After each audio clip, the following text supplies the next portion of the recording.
in the shadow of the Swiss Alps, where ancient peaks pierce the sky like cathedral spires, and the air holds the crystalline clarity found only at high altitude, there lived an old mountain guide named Henrik, who had spent 60 years leading climbers through some of the most treacherous terrain in Europe.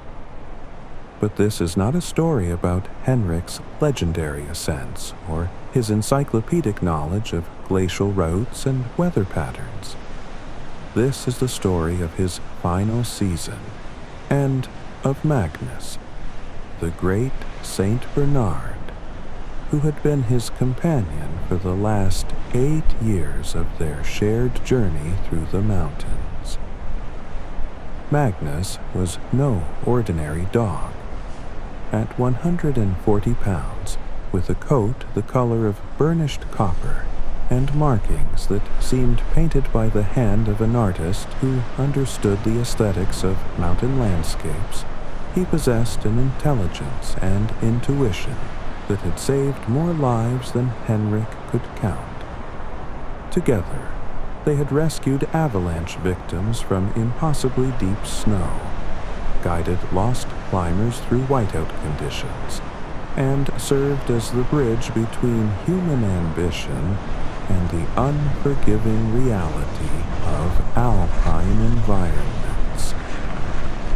Now, as autumn settled over the Bernese Oberland and the first snows began to dust the highest peaks, Henrik faced a reality that all who love deeply must eventually confront. Magnus was dying. The diagnosis had come 3 weeks earlier, delivered by Dr. Elizabeth Hoffman, the veterinarian who ran the small animal clinic in the valley town of Grindelwald. Hip dysplasia, advanced arthritis, and the beginning stages of kidney failure. The accumulated toll of 8 years spent navigating rocky terrain and sleeping on frozen ground at altitudes that challenged even the hardiest of mountain creatures. How long? Henrik had asked, his weathered hands gentle as they stroked Magnus's massive head. Weeks, perhaps a month if we're fortunate, Dr. Hoffman had replied. His body is simply wearing out. It's common in working dogs his age, especially those who've lived such an active life. Henrik had nodded, understanding in the way that only those who have spent their lives in the mountains can understand. The peaks taught harsh lessons about acceptance, about the cycles of life and death that governed all things, from the smallest alpine flower to the mightiest glacier. But understanding and accepting were two very different things. For the past 3 weeks, Henrik had watched Magnus struggle with the simple tasks that had once been as natural to him as breathing. The great dog who had once bounded up scree slopes with the grace of a mountain goat now moved carefully, deliberately, each step planned and considered. Getting up from his favorite spot by the fireplace had become a project requiring strategy and time.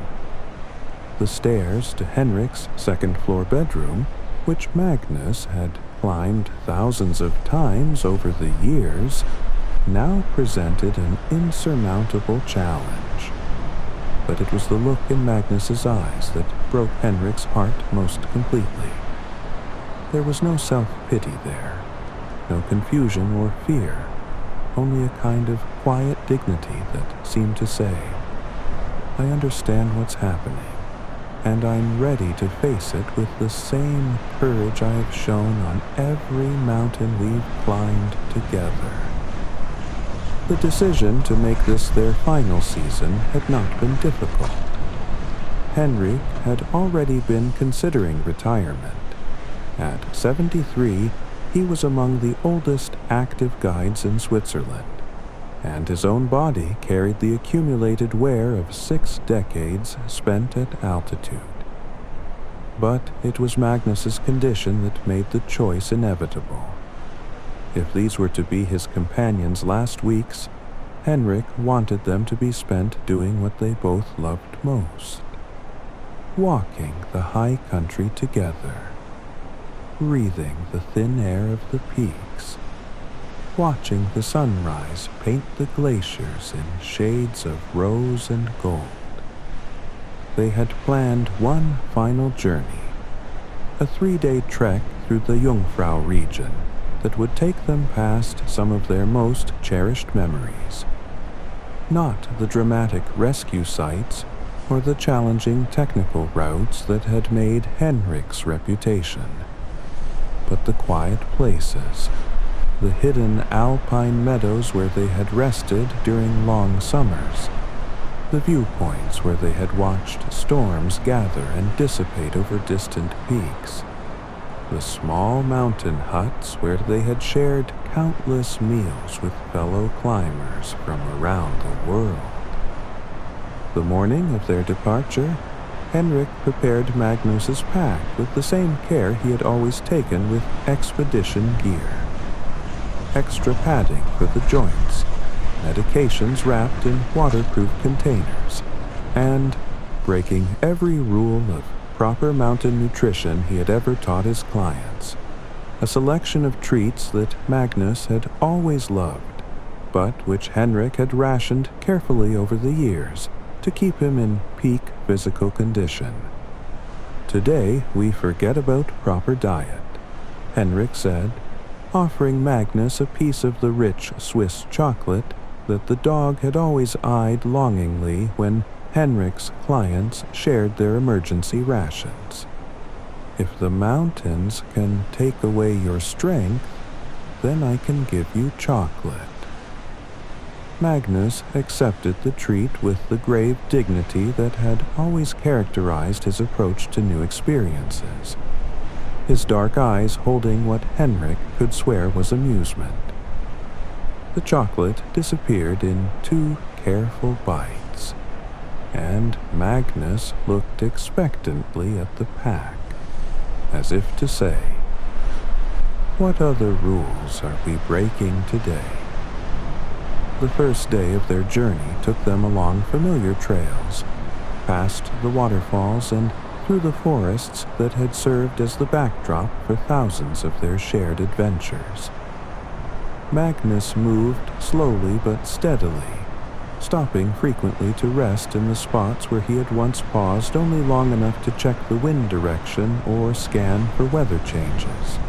Henrik found himself adjusting his pace not just to accommodate Magnus's physical limitations, but to allow time for what felt like a pilgrimage through their shared history. At each rest stop, Henrik would point out landmarks and tell stories, not for Magnus's benefit, since the dog knew these mountains as well as he did, but for his own need to give voice to the memories that threatened to overwhelm him. There was the boulder field where Magnus had found a German climber buried under 3 feet of avalanche debris. The stream crossing where a young Magnus had first demonstrated his uncanny ability to read ice conditions. The ridge line where they had waited out a 3-day storm, taking turns keeping watch while the other slept. As the day wore on, Henrik found himself thinking about all the things Magnus had taught him over the years. Patience, first and foremost. The big dog's calm presence had been a steadying influence during countless emergency situations. Trust in instinct. Magnus's ability to sense weather changes and avalanche conditions had saved them both more times than Henrik could remember. And perhaps most importantly, the art of being present in the moment, of finding joy in simple things like the feel of sun on fur or the taste of snow melted by body heat. That evening, they stayed in a small hut perched on a ledge overlooking the Aletsch Glacier, the longest ice floe in the Alps. Henrik had reserved the entire hut for their private use, wanting these final days to be free from the well-meaning but exhausting interactions with other climbers who might recognize the famous guide and his equally famous canine partner. As darkness settled over the mountains and the first stars appeared in the crystalline air, Henrik built a fire and prepared a simple meal. For himself, the usual mountain fare of bread, cheese, and dried meat. For Magnus, a feast that would have horrified any veterinarian. Strips of prime beef, a bowl of rich cream that Henrik had carried up from the valley, and more chocolate than any dog should consume in a lifetime. Magnus approached this unexpected bounty with the same thoughtful consideration he brought to all of life's offerings. He ate slowly, savoring each bite, occasionally looking up at Henrik with an expression that seemed to say, "I understand what this means, and I'm grateful." After dinner, they sat together by the fire, Henrik's hand resting on Magnus's broad head, while the wind sang through the peaks around them. It was a sound Henrik had heard thousands of times over the decades, but tonight it seemed to carry different harmonics. Not the challenging roar of mountain storms, but something gentler, more like a lullaby sung by the peaks themselves. "Do you remember," Henrik said softly, "the first time we climbed the Mönch together? You were barely 2 years old, and I thought you were too young for such a technical route. But you proved me wrong, didn't you? You always proved me wrong when I underestimated you." Magnus's tail moved slightly, the barest whisper of acknowledgement. "And the Austrian woman we found after that avalanche near the Eiger? The doctors said another hour and she wouldn't have made it. But you knew exactly where to dig, didn't you? You always knew." The memories flowed like water through Henrik's mind. 8 years of shared adventures, dangers faced together, lives saved through their partnership. But underneath the stories ran a deeper current of simple companionship. The profound bond that forms between beings who have trusted each other completely in situations where trust literally means the difference between life and death. The second day of their journey took them higher into the alpine zone, where the trees gave way to stone and ice, and the air grew thin enough to make every breath a conscious act. Magnus struggled more noticeably now, but he persisted with the same determination he had always shown when facing challenging terrain. Henrik found himself slowing their pace even further, taking longer breaks and making excuses to stop and admire views that he had seen hundreds of times before.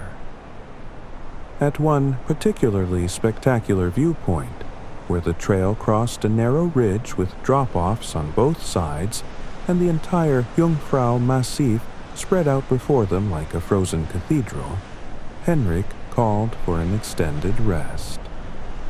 Magnus settled carefully onto a flat boulder. His breathing labored, but his eyes still bright with the alertness that had made him such an exceptional mountain dog. "This is where I want to remember you," Henrik said, more to himself than to Magnus.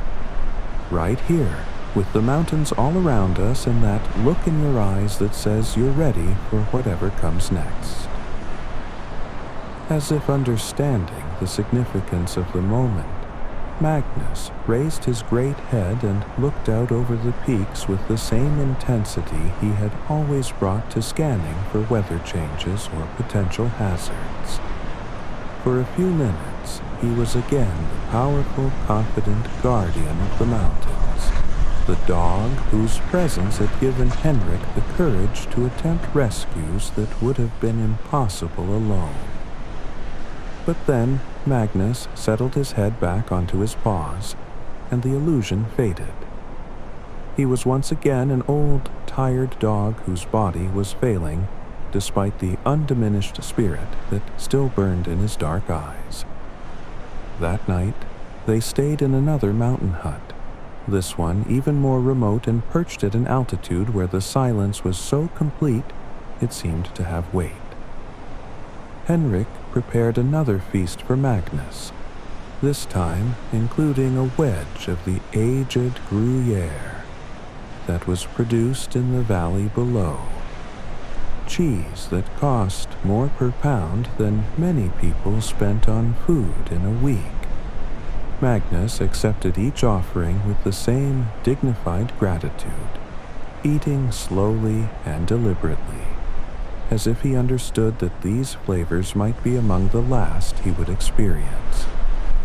When he had finished, he moved carefully to his favorite spot near the fire and settled down with a long sigh that seemed to carry the accumulated weariness of all his years. Henrik found himself unable to sleep that night. He lay in his sleeping bag, listening to the sound of Magnus's breathing and watching the play of firelight on the hut's rough wooden walls.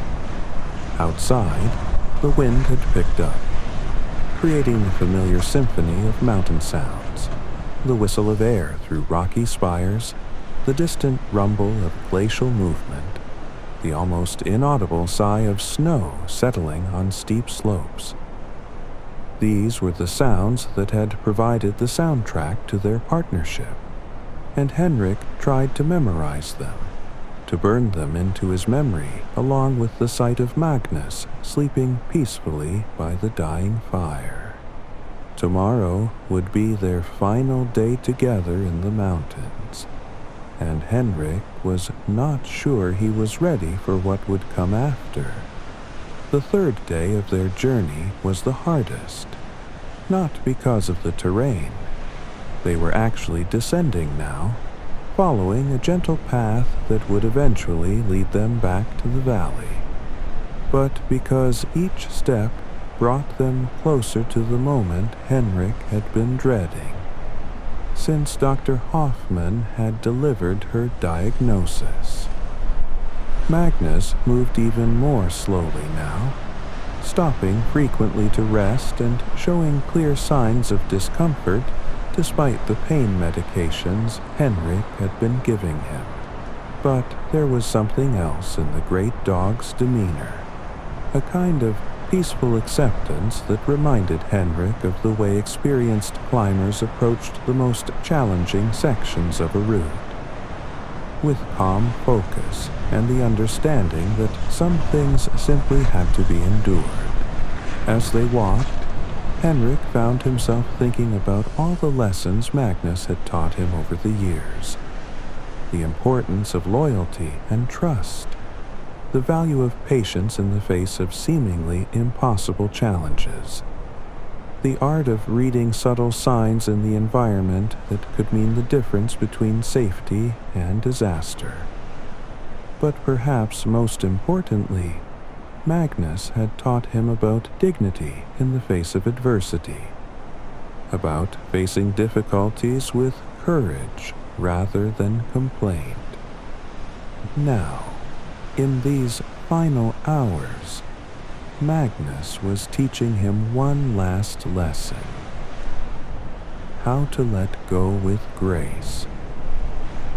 They stopped for lunch at a meadow that had always been one of their favorite resting spots, a small patch of green nestled between towering peaks where wildflowers bloomed in impossible profusion during the brief alpine summer.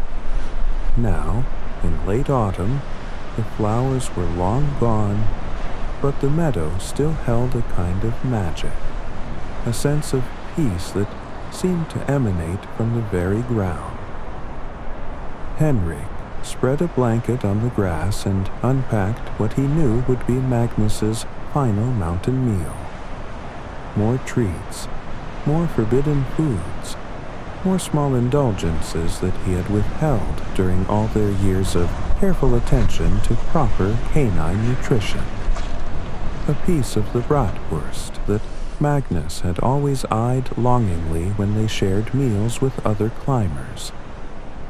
A bowl of the rich mountain milk that the herdsmen produced in the high pastures.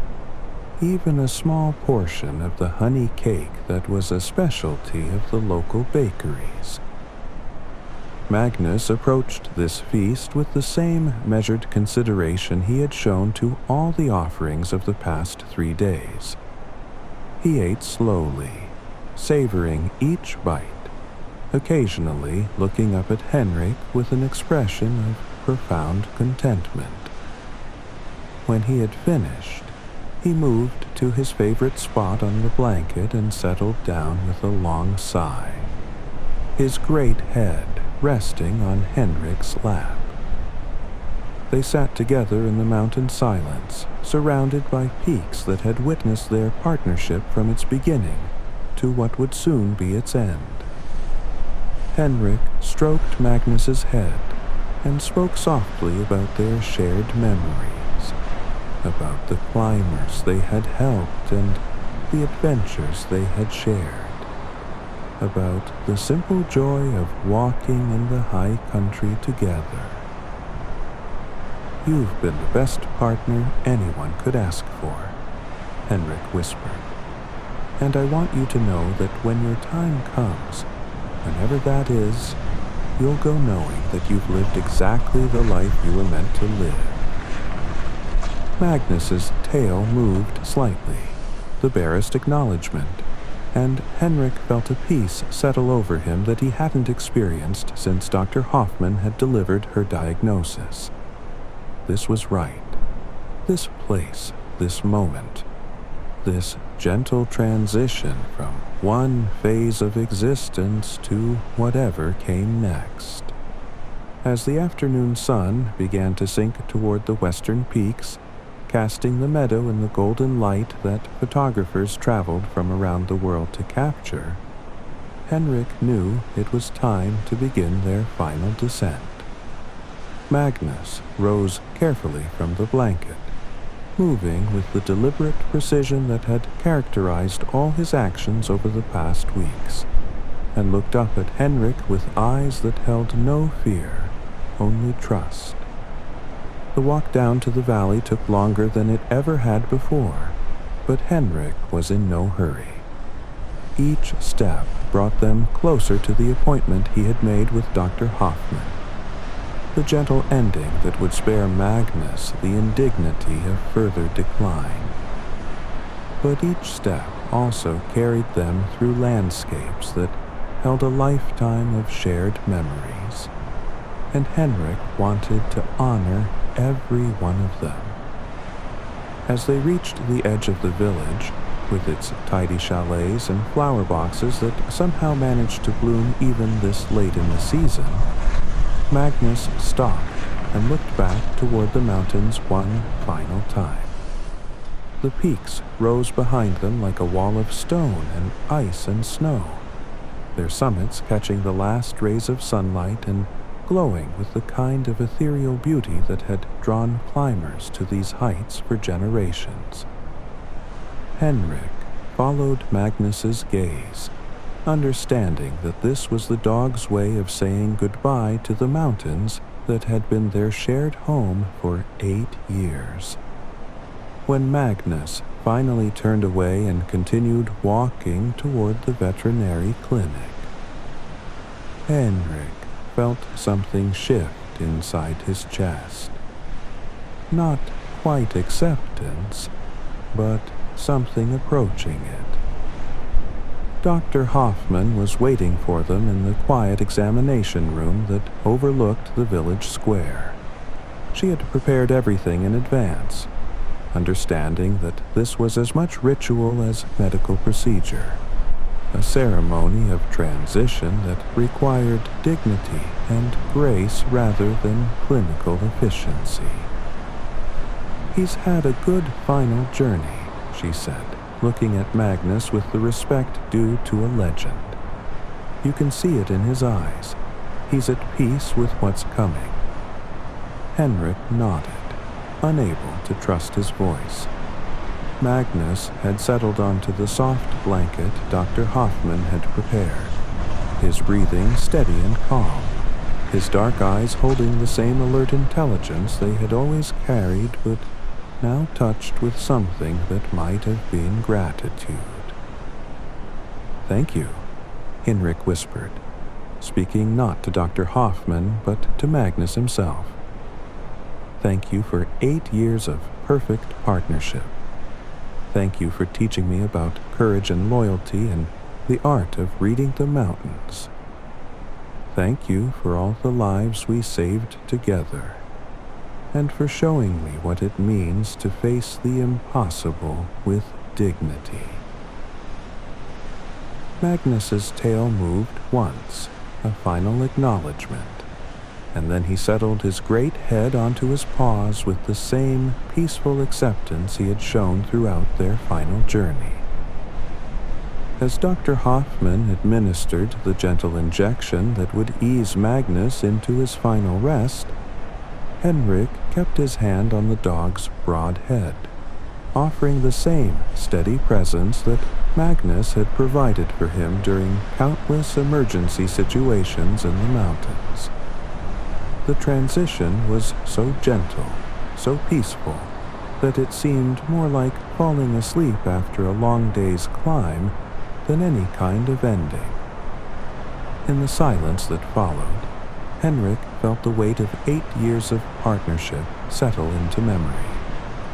Magnus was gone, but the lessons he had taught, the lives they had saved together, the deep bond they had shared among the high peaks, all of that remained, woven into the fabric of Henrik's experience like the individual threads that together create the strength of a climbing rope. Outside the clinic windows, the last light was fading from the mountain peaks, and the first stars were beginning to appear in the clear alpine sky. It was the kind of night when the mountains seemed to hold their breath, when the silence was so profound it felt like presence rather than absence. Henrik wrapped Magnus carefully in the blanket they had shared during their final journey, the same soft fabric that had cushioned their rest stops in mountain meadows and provided warmth during cold nights in high huts. Tomorrow, he would return to the mountains one last time, alone, to scatter Magnus's ashes in the meadow where they had shared their final meal together. But tonight, he simply sat with his old friend listening to the mountain wind through the open window, and thinking about all the summits they had reached together, all the storms they had weathered, all the perfect moments of clarity and connection that had made their partnership one of the great love stories of the alpine world. The mountains would continue to call to climbers from around the world, as they had for generations and would for generations to come. New guides would learn to read weather patterns and ice conditions, to assess avalanche danger and plan safe routes through treacherous terrain. Some would even work with canine partners, carrying on the tradition that Magnus had embodied so perfectly. But for Henrik, there would be no replacing what he had shared with Magnus. Their partnership had been unique, forged in the crucible of high-altitude emergency situations, and tempered by thousands of miles walked together through some of the most beautiful and dangerous landscape on Earth. As he sat in the quiet clinic, holding vigil over his old friend's peaceful form, Henrik felt a deep gratitude settle into his bones. Not everyone was blessed with such a perfect partnership, such complete trust and understanding. Not everyone got to spend 8 years walking among the peaks with a companion who embodied the very best qualities of loyalty, courage, and dignity. Magnus had lived exactly the life he was meant to live. Not the longest life possible, but the richest, fullest, most purposeful existence imaginable for a mountain dog. He had saved lives, provided comfort in impossible situations, and taught everyone who met him about the power of quiet competence and unwavering dedication. And in the end, he had taught Henrik the most important lesson of all, that love means knowing when to let go, and that the greatest gift we can give to those we cherish is the grace to leave this world with dignity intact.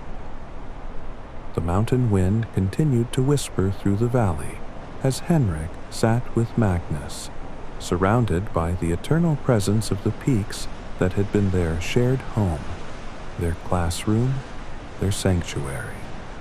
Somewhere in that wind was the sound of all their adventures together, all their successful rescues, all the quiet moments of perfect understanding that had made their partnership legendary among the guides and climbers of the Swiss Alps. Magnus was gone, but their story would continue to live in the mountains themselves, in the memories of those they had helped, and in the example they had set for what true partnership could accomplish when trust and love and shared purpose combined to create something greater than the sum of its parts.